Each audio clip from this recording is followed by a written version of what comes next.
Happy Wednesday, friends. Hope you guys are all doing okay. We are surviving.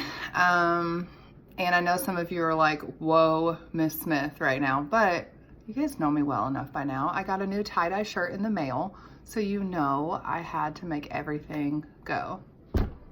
But I miss you all so much. I miss you, miss you, miss you. My heart is broken that we do not get to spend the rest of the year together. I know you guys think that your teachers get on to you all the time and we're always telling you, don't be out of area, be quiet in the halls, come into class, get to work on your do now, all that stuff. And, but the reason we do it is because we love you and we care about you and we just want you to learn as much as possible while you're at school, but you're not at school, you're at home.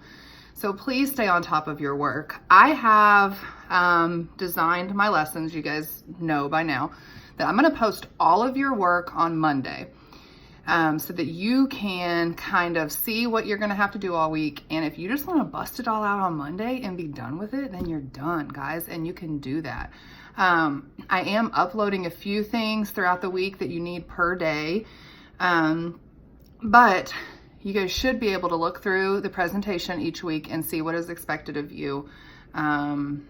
So as always, you can email me with questions. Do not post on Google Classroom because it's really hard for me to navigate through all that. So just send me an email, bsmith@rcs.rome.us. Send me an email. Also, just a couple of reminders, housekeeping type things.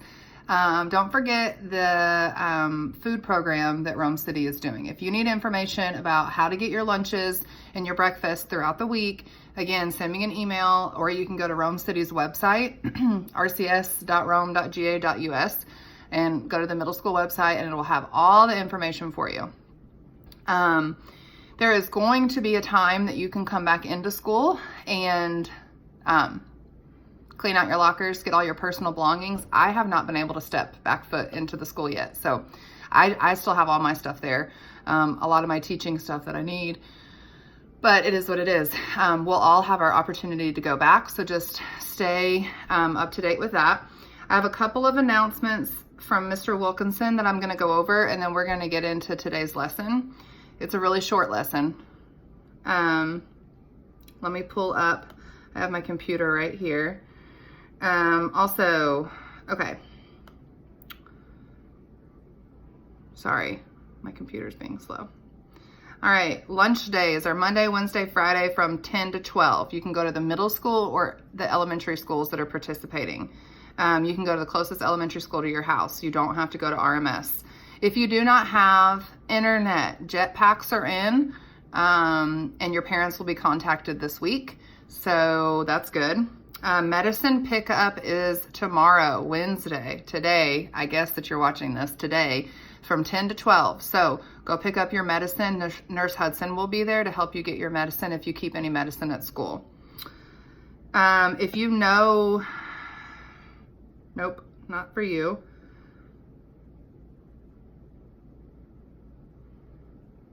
The counselors are keeping up with our Google Classroom, the counselor Google Classroom that you all should be in. If you're not, let me know and I can get you hooked up with that class code.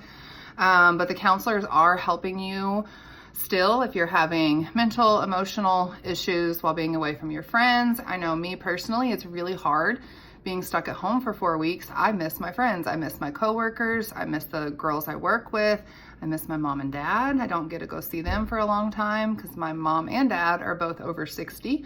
So I have to stay away from them, which is really hard. So if you're dealing with any emotional stress, mental stress, you can most definitely contact one of our counselors. Your counselor is Miss Clark Daniel, Ayana Clark Daniel. So you can contact her.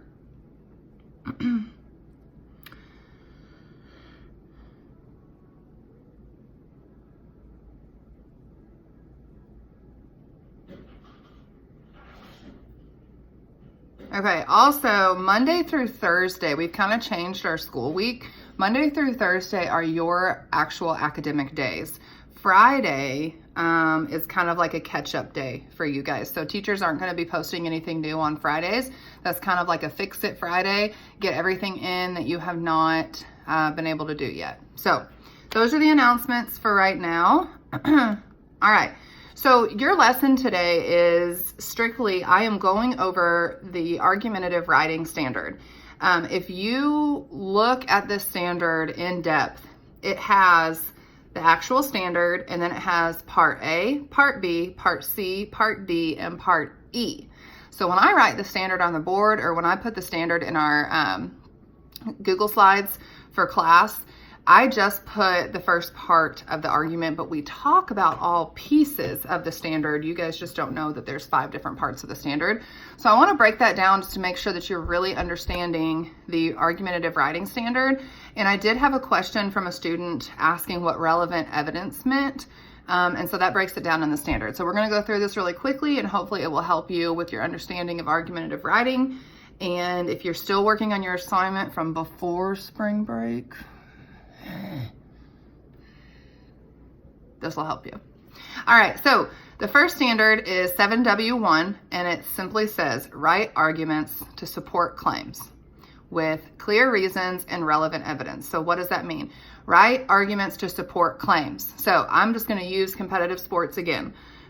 Your claim is, yes, competitive sports should be in school, or no, competitive sports should not be in school. It's whatever you are arguing. If you don't know that by now, write it on your hand, smack it to your face, whatever you need to do. You should know what a claim is. It's what you're arguing. It's your argument, okay? With clear reasons and relevant evidence. So clear reasons mean it's very black and white. No, the audience does not have to make an inference on what you're trying to say. We're not trying to guess. Well, I think that they might mean this. It's clear, okay?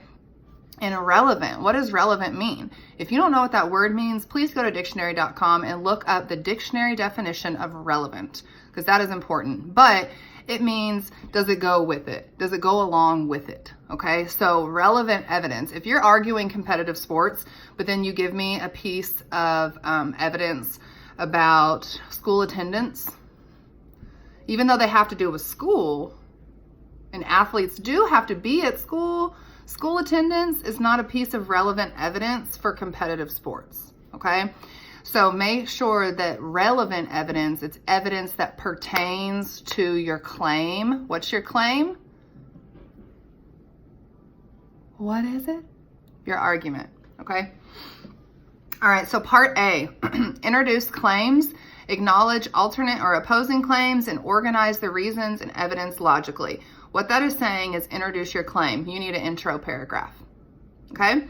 Then it says acknowledge alternate or opposing claims, address the counter argument, and organize the reasons and evidence logically. That means you need to do some pre-writing. That means you need to do some sort of organization, whether it's an outline, bulleted notes, something. Remember, I always tell you, you cannot just put your pencil on your paper and start writing.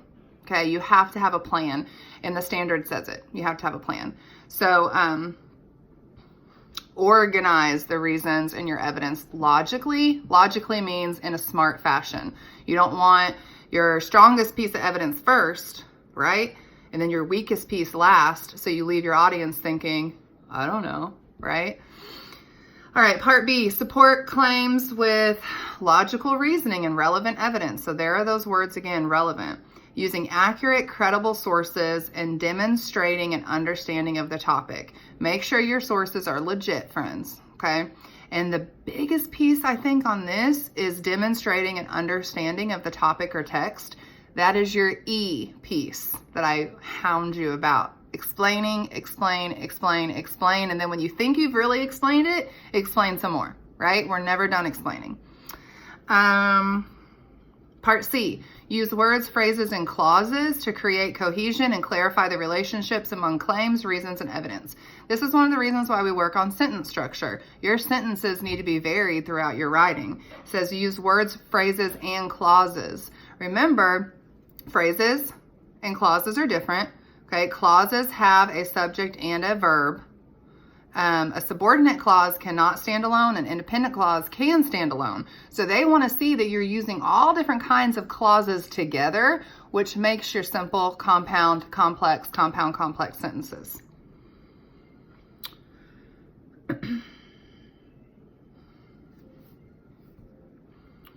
And clarify the relationships. And so that goes back to the part E. It says clarify relationships among claims, reasons, and evidence. So basically that's you explaining why the evidence you picked supports your claim. Okay. Part D is really easy. Establish and maintain a formal style. No personal pronouns. No I, no me, no I think, no you, no us, no personal pronouns. If you want to say, did you know that? First of all, don't say that. That wasn't a good example. Don't say I think. I think we should not have competitive sports in school. Just take out the I think. We should not have competitive sports in schools. Okay? Take out that opinion and just make it a statement. That's the easiest way to do it. And instead of using you, if you use you a lot in your writing, take that word out and put the reader or the writer or the viewer or the audience. Don't use you. That is informal. So use a formal style. And then part E is provide a concluding statement or section that follows from and supports the argument presented. That means you need a conclusion, okay?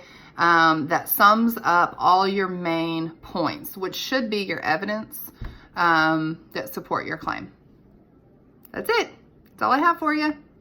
Again, if you guys have any questions, send me an email. Do not write on Google Classroom. And your grades should be updated by tomorrow morning.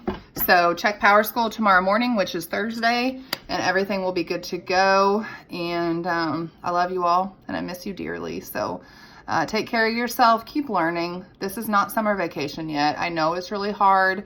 It's hard for me. It's hard for y'all, but we're not done yet. Okay, we have 7 weeks left. 7 weeks of my YouTube videos. So if you have any suggestions for me that what you'd like to see, you just let me know. Get your request in today, friends. I'm just kidding. Love y'all. Hope you have a good day.